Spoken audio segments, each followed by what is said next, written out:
Assalamualaikum warahmatullahi wabarakatuh. Perkenalkan, nama saya Nopri Arsal Ramadan dengan NIM B1B1222098.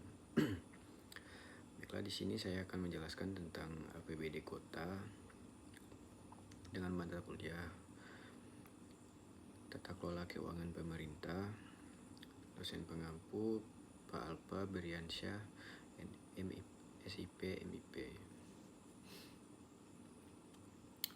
Ini ada APBD Kota. Selanjutnya ada APBD Anggaran Pendapatan dan Belanja Daerah atau APBD adalah rencana keuangan tahunan pemerintah daerah di Indonesia yang disetujui oleh Dewan Perwakilan Rakyat Daerah. APBD ditetapkan dengan peraturan daerah. Anggaran pendapatan terdiri atas pendapatan asli daerah (PAD) yang meliputi pajak restribusi daerah dan penerimaan lain-lain. Bagian dana perimbangan yang meliputi dana bagi hasil, dana alokasi umum, dan dana alokasi khusus. Pendapatan yang sah seperti dana hibah atau dana darurat. Selanjutnya ada fungsi APBD. Fungsi APBD yakni sebagai tolak ukur penilaian keberhasilan pemerintah daerah setempat sewaktu melaksanakan kegiatannya. Artinya, APBD anggaran pemerintah dan belanja daerah diarahkan untuk membuka lapangan pekerjaan, mengurangi pengangguran dan pemborosan sumber daya. Fungsi-fungsi APBD terdiri atas fungsi otorisasi, fungsi perencanaan, fungsi pengawasan, fungsi alokasi, dan fungsi distribusi. Selanjutnya ada prinsip APBD. Prinsip APBD sesuai dengan kebutuhan penyelenggaraan urusan pemerintah yang menjadi kewenangan daerah dan kemampuan pendapatan daerah. Tidak bertentangan dengan kepentingan umum dan peraturan perundang-undangan yang lebih tinggi, mempedomani KUA dan PPAS yang didasarkan pada RKPD. Dilakukan secara tertib, efisien, efektif, ekonomis, transparan, partisipatif, dan bertanggung jawab dengan memerhatikan rasa keadilan, manfaat untuk masyarakat, dan taat pada ketentuan perundang-undangan. Ada prinsip-prinsip APBD terdiri atas 6. Yang pertama ada kesatuan, yang kedua universalitas, yang ketiga akrual, yang keempat tahunan, yang kelima spesialitas, dan yang terakhir ada kas.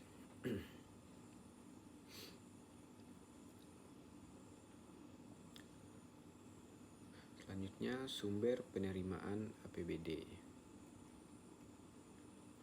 A. Pendapatan asli daerah atau PAD, yaitu ada pajak daerah, restribusi daerah, hasil pengolahan kekayaan daerah, keuntungan dari perusahaan-perusahaan milik daerah, dan lain-lain PAD.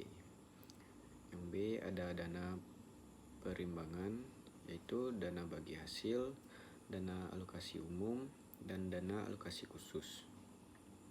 Yang C ada pinjaman daerah, dan yang terakhir penerimaan lain-lain yang sah. Selanjutnya ada belanja daerah.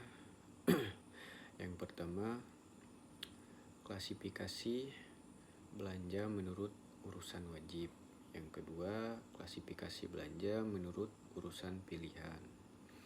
Dan yang ketiga, klasifikasi belanja menurut urusan pemerintahan, organisasi, fungsi program, dan kegiatan serta jenis jenis belanja. Belanja terdiri menjadi dua.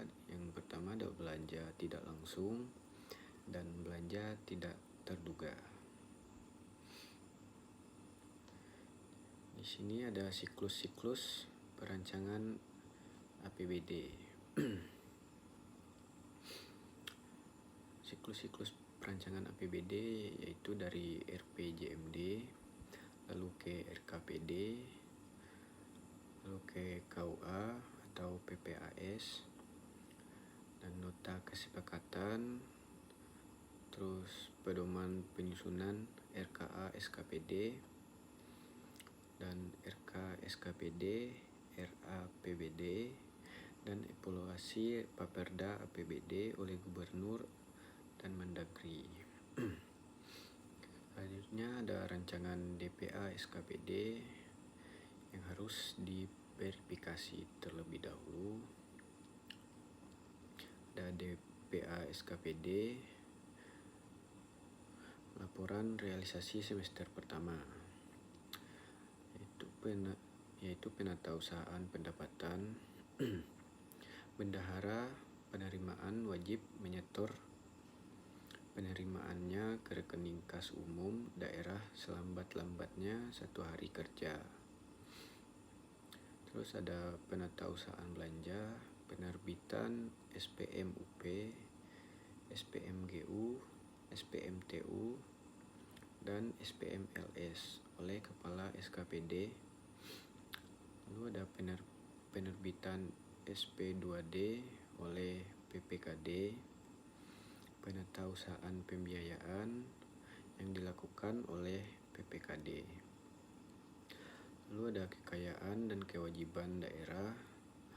Yang pertama ada kas umum, piutang, investasi, barang, dana cadangan, dan utang. Dan selanjutnya adalah laporan keuangan pemerintah daerah, terdiri atas 4, LRA, neraca, LAP, arus kas, dan CALK, disusun sesuai SAP. Raperda pertanggungjawaban APBD. Laporan keuangan diperiksa oleh BPK. Baiklah, kesimpulan yang dapat saya ambil dari APBD yaitu APBD merupakan dasar pengelolaan keuangan daerah dalam 1 tahun anggaran. APBD merupakan rencana pelaksanaan semua pendapatan daerah dan semua belanja daerah dalam rangka pelaksanaan desentralisasi dalam tahun anggaran tertentu. Pemungutan semua penerimaan daerah bertujuan untuk memenuhi target yang ditetapkan dalam APBD. Demikian pula, semua pengeluaran daerah dan ikatan yang membebani daerah dalam rangka pelaksanaan desentralisasi dilakukan sesuai jumlah dan sasaran yang ditetapkan dalam APBD. Karena APBD merupakan dasar pengelolaan keuangan daerah, maka APBD menjadi dasar pula bagi kegiatan pengendalian, pemeriksaan, dan pengawasan keuangan daerah. Baiklah, demikian yang dapat saya presentasikan dalam materi kali ini. Saya ucapkan terima kasih. Assalamualaikum warahmatullahi wabarakatuh.